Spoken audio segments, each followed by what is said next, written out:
Hi, welcome to Melbourne Musos. I hope you can hear me. And this is a very special person to me here, playing and doing a sound check before he goes on tonight at the Collingwood Town Hall. This is Terry Bozzio.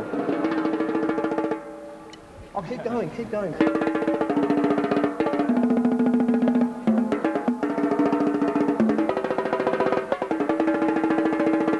I have a good friend of mine here tonight. This is Alan Zavod.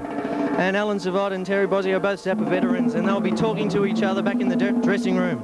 Alan, would you like to say something for all the Melbourne Muso fans? It's great to be here. There's a great musician here. We're going to look forward to having a chat. Way to go, mate. Now, Terry, tell me, you've got, I'm just panning over, you've got a whole rack of toms here, and they have TB written on them. Yes. They are obviously meaning Terry Bozzio. Tell me all about your drum skins here. Yeah, these are a Terry Bozzio model drumhead by Attack.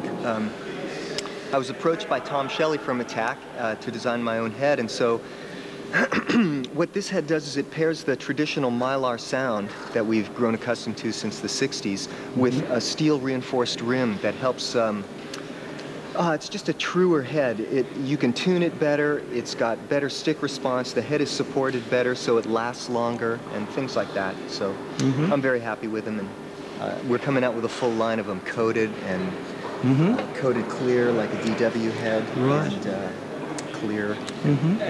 And tell me, what kind of tuning techniques do you do when you've got that whole row there? Well, basically I've got a specific interval system that I tune to. It's in fourths, perfect fourths, all the way up to here. And I've got the snare, a major second above, which gives me a major second and a minor third here. Then a major second here, minor third here, and another major second. Right. And the bongos actually fit in between the minor thirds. So, and then, so basically, I've got some sort of an A mixolydian scale from here. You tune your drums to A mixolydian, basically. Yeah, this is an A. That's unbelievable. So I've got great. this. This is a little sharp. Should be more of a minor. So you have various degrees of punching and violence to get your tuning just right. Well, you know, with the skin head, unfortunately, it's anyone's guess what it's going to be like with the lights and the humidity and what have you. Right. I'm going to probably ace the bongos, put them somewhere else, and get another rack of 4/8s that we're developing with DW that are called piccolo toms, and they're single-headed toms. They're only about 1.5 inches thick. And those 8 will go here, and then I'll have an octave and a third of the white notes of the piano, and I can have all the different modes I can play in, so I should be able to take requests. Do you play Temptation? I can do Happy Birthday. So it's really a tuning system.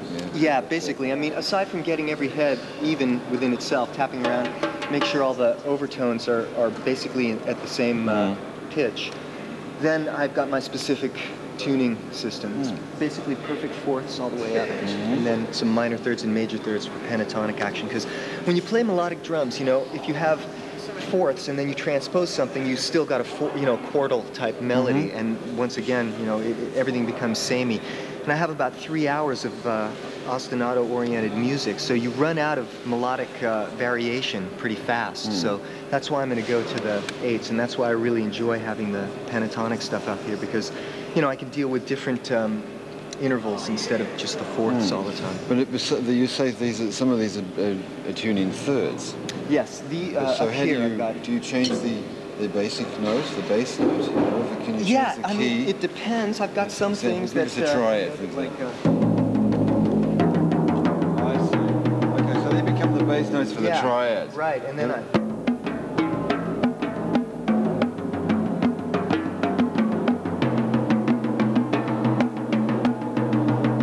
got an octave here.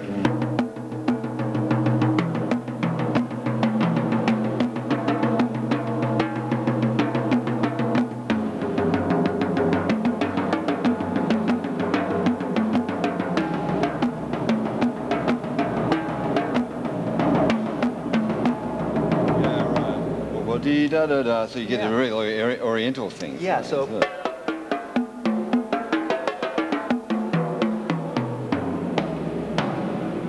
These are hard to kind of get the fundamental out, but Basically, yeah. it's Yeah, no, chords. that works. It's fantastic. Yeah, it's a lot of and fun. These guys are tuned as well. Yeah, but I can't use them as much. That's why I was just explaining I'm going to go to this series of another 4 8s here, and then I'll just be able to go da da da da da da da da da. And yeah, right now I've got this in between this minor third and this minor third. So I've got. That's it.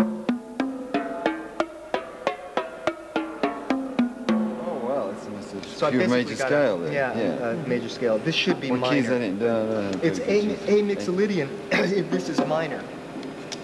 Oh yes, I did hear a G natural. Yeah, it's mixolydian. Yeah, basically, yeah. So it could almost be a G sharp. You know? Well, this must be a C sharp, right? But it should be flatter. And like I said, with the lights and the humidity, there's no getting these to really stay. It's still in there though. You can catch it with that kind of medium. Well, there we go. Yeah, that's fascinating. This is all really part of the becoming the sort of a complete drummer, so to speak. Well, they're not complete drummer in essence, but as you take it as being able to perform with drums alone, as a pianist would. Yeah, exactly. Piano. This is the key word, piano. Yes. You know, a piano player can play a bass line with his left hand and play chords or melody with his right hand. So I feel I'm doing nothing more than applying musical techniques that have been applied to keyboard playing for the past 200 or 300 years to the drum set. And the drum set is a very modern instrument. It's just a baby instrument. It had its, origins around the turn of the century and then was formalized into its, the drum set as we know it today around the 30s and the 40s. So that's like 65, 60 years old, something like that. So really you're doing melodic counterpoints as well as Yes. rhythmic, which is a lot of people think drums is rhythmic. Yeah, I mean, like I'm going to say later. He's a musician or he's a drummer, you know? Right. I try and make really music on the drums. I try and approach the drum set like a microcosmic orchestra. I try and deal with not only rhythm, but with melody, with harmony, with dynamics, with orchestration. Try and put it together in a package, which is the composition or the form. Do you think of fugal forms sometimes in that way? That's Taking a little theme bit and deep development? for me. Pretty deep. But What I just did, two-part counterpoint, is about as far as I've taken it so far. I've written out all the permutations of. I deal with melodic cells. I'll say, okay, where are all the places where I can do a 2, 3, 4 note melodic cell, ascending, descending. Cell being a motive. Yeah. No, I mean just like you would look at a scale, Okay, or I have, or a 5. And I,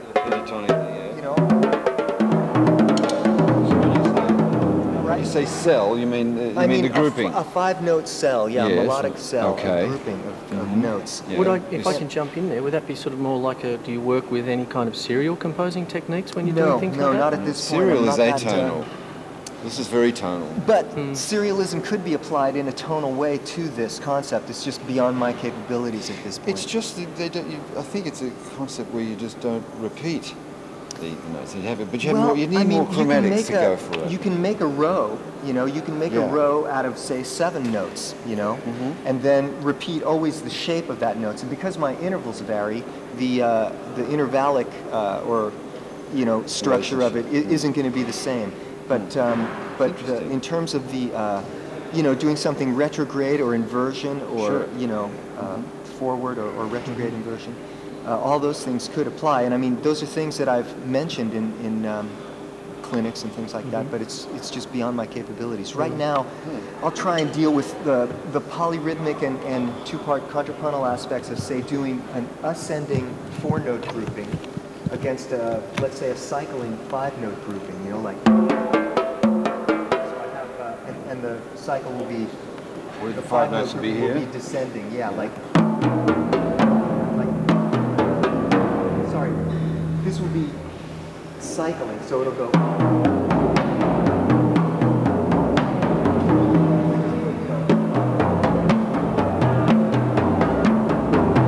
These kinds of exercises. And when you cycle a 4-note grouping, it becomes 3, so then you've got sort of 3 against 4.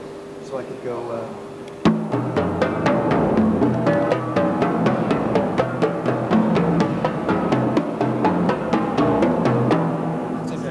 Yeah. Did you change the rhythmic feel of it? Exactly, and the measure.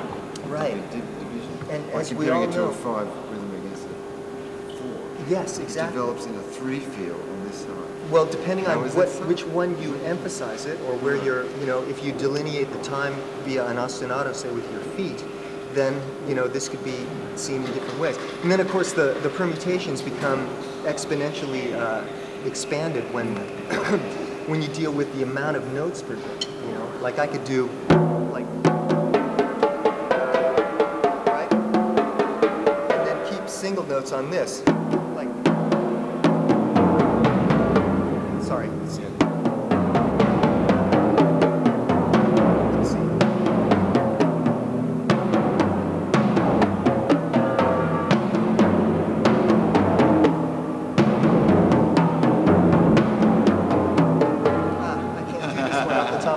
Sorry, but these kinds of things are what I work with. That would change the permutation, the rhythmic. Yeah. You'd feel that that's a different time, a measure. Yeah, it gives it a different polyrhythm, Yeah. So what would you say was the difference in between counterpoint and polyrhythm? Well, they basically have, if you have two separate rhythm patterns, even though they don't say, emphasize two different rhythmic groupings, let's say, it's still counterpoint. But if you have something that emphasizes a different rhythmic grouping than, say, the pulse rhythmic grouping, then you have polyrhythm, But they're sort of interchangeable on this level, This is fascinating. So now I see you don't have any electronics No, now. no, I did that in the 80s and got fed up with it, and I like the instant gratification. You don't think there's use for it? Space for it? Yeah, I'm sure there is. I just don't have an affinity for it anymore, having burnt out on it. I'll leave that to someone else. I think it could be an incredible art form, and computer music and electronic music is a completely different art form. I've decided to just focus on the drum set acoustically, and those are the limitations I've set for myself.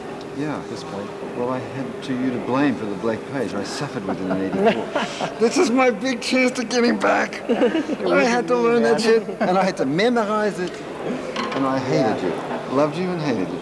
No, that's great. We loved you. Frank used to take me back to this. We used to watch these videos of you when you were a kid doing this, singing and stuff. And he loved you.